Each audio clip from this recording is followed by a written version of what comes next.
física e astronomia, mas por intermédio de um maravilhoso livro de matemática. Eu sou o professor Golimar Pranchana e estou aqui para lhe explicar e lhes incentivar ao estudo. Vamos lá. A primeira questão que temos é um modelo para descrever as órbitas da Terra e de dois satélites que giram em torno do Sol em movimento circular no sentido anti-horário apoia-se nos seguintes pressupostos. Temos aqui o desenho, tem o livro. O Sol e a Terra e os satélites P1 e P2 são considerados pontos materiais. A órbita da Terra é circular, com raio de uma unidade astronômica, que é igual a muitos quilômetros. Tem aqui essa parada. A Terra move-se em torno do Sol com um módulo de velocidade constante e o tempo que a Terra leva para completar sua órbita é de 360 dias. O Sol, a Terra e o satélite P2 são vértices de um triângulo equilátero. E a distância do satélite P1 à Terra é igual a 1% da distância do Sol à Terra. Tudo isso nós temos aqui, os cálculos, todas as informações necessárias para o problema. Então, vamos lá à sua resolução. Mais um detalhe.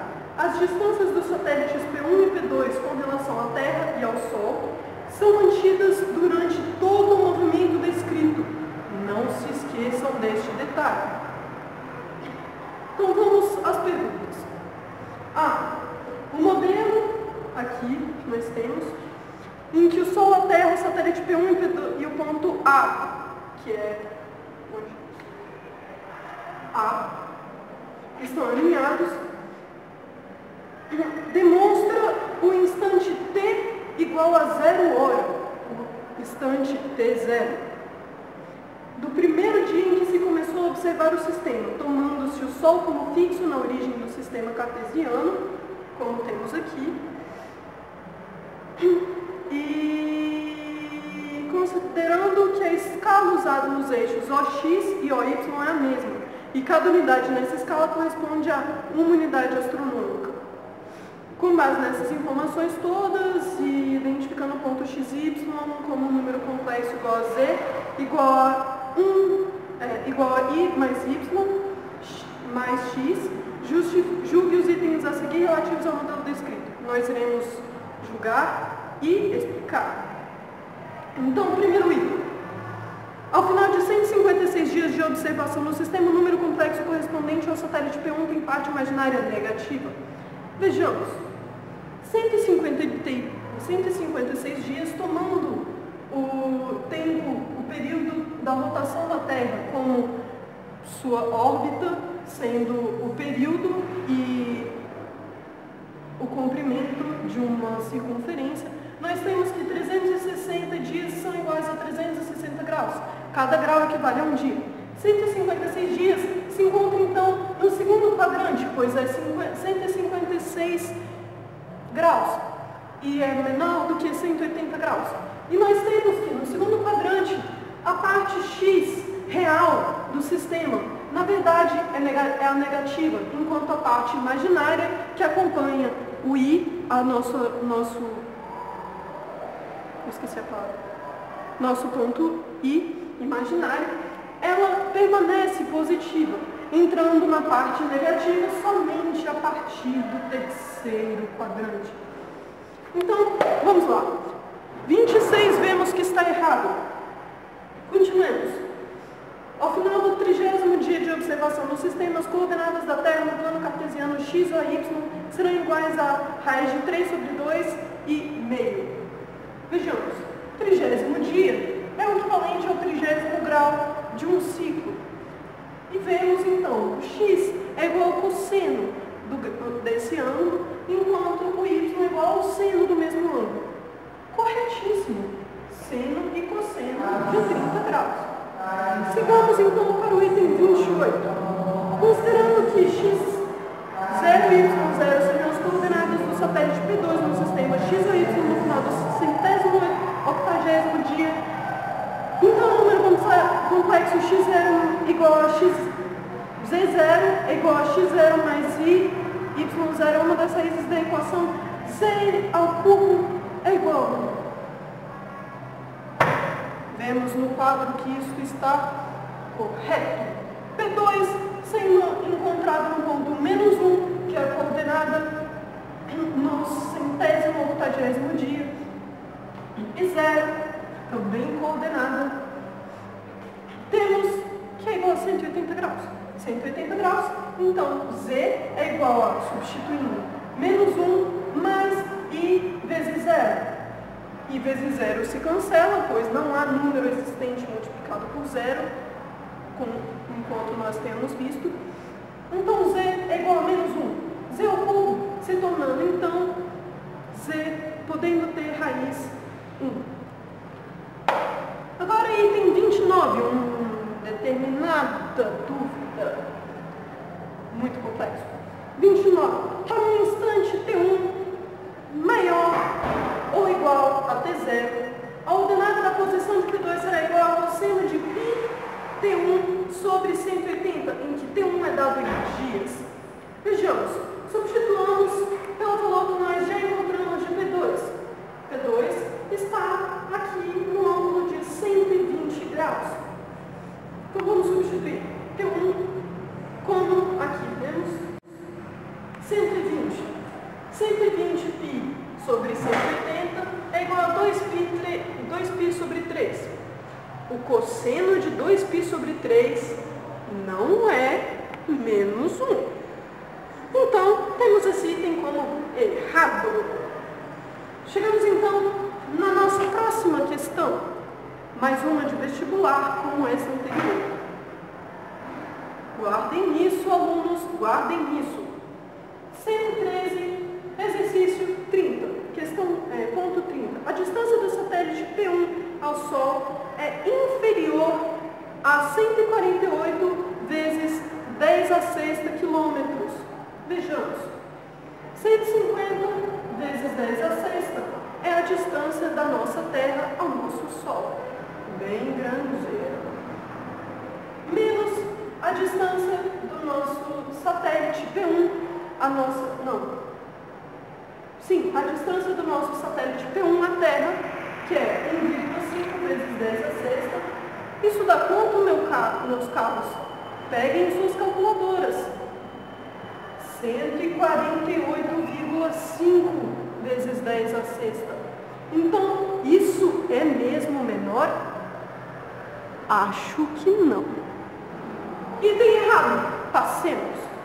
31. Correto. Segundo nossos cálculos, vemos aqui que o seno de 30 graus, esse ângulo aqui, é igual a uma unidade de medida sobre a hipotenusa. Precisamos encontrar aqui que a distância do ponto A ao satélite P2 é igual a 2 vezes a altura do triângulo com vértices no Sol, na Terra e no P2. Este formoso triângulo, sua altura multiplicada por 2 deve ser igualada a esta hipotenusa. Seguimos. Como o seno de 30 é igual a meio, encontramos que a hipotenusa é igual a 2. 2 unidades de medida. Continuemos. Pegamos então o cálculo da altura do nosso formoso triângulo equilátero, cujos todos os lados são iguais, então sua altura pode ser calculada pela tangente do ângulo de 60 graus, tendo a altura sobre 0,5 unidades de medida igualadas a raiz de 3. A altura é calculada com 0,5 unidades de medida vezes 1,73, arredondando um pouquinho nossa raiz de 3, encontramos que a unidade de medida da nossa altura, linha andando, é igual a 0,866 unidades astronômicas. Pegamos tudo isso e podemos ver 2 vezes a altura do triângulo equilátero é aproximadamente igual a 2 unidades astronômicas, que podemos dizer que é o tamanho da nossa hipotenusa. Continuamos. Nossa aula está muito boa, Vamos lá. 33. Não, 32. Nossa, lindo, 32. A altura do triângulo com vértices em A em P2 e no Sol relativo ao lado AP2 é inferior a 0,5A. Vejamos. Vimos que o cosseno de 60 é igual a meio. Correto este item. Lindo. Porém aqui ele fala inferior. Então, acho que não. 32, item errado. Seguimos. Item 33, penúltimo, graças. É superior a 0,2 unidades astronômicas quadradas a área da região rachurada na figura, delimitada pela corda e pelo arco de extremidades no ponto P2 e no ponto correspondente à Terra. Voltemos. Nossa área rachurada pode ser calculada pela área deste singelo setor circular de 60 graus, menos o tamanho, a área do nosso formoso triângulo equilátero. Então, aqui vemos a área da figura, a área rachurada da figura, calculada como 60π sobre 360, menos raiz de 3 sobre 4. Vamos lá. 0,523 menos 0,433 é igual a 0,09 unidades astronômicas quadradas de área. Eu creio que este item está errado. Ele não é superior a 0,2. Seguimos. Finalmente chegamos ao nosso delicioso item 34. Considere que Q seja o ponto de interseção da reta tangente à circunferência que representa a órbita da Terra em torno do Sol no ponto P2 com o eixo AX. Nessa circunstância, a distância entre o ponto Q e a Terra é inferior a 1 unidade astronômica. Vejamos. Aqui, movemos de acordo com os dias. Botamos nosso ponto P2 aqui para que seu ângulo fique de 180 graus. Entretanto, com a Terra, ele continua de 120. Mantendo. Vemos um ponto aqui, juntinho do P2. Temos que a distância entre P2 e a Terra é sempre uma unidade de medida, devido à questão de ser um lado do triângulo equilátero. Questão errada.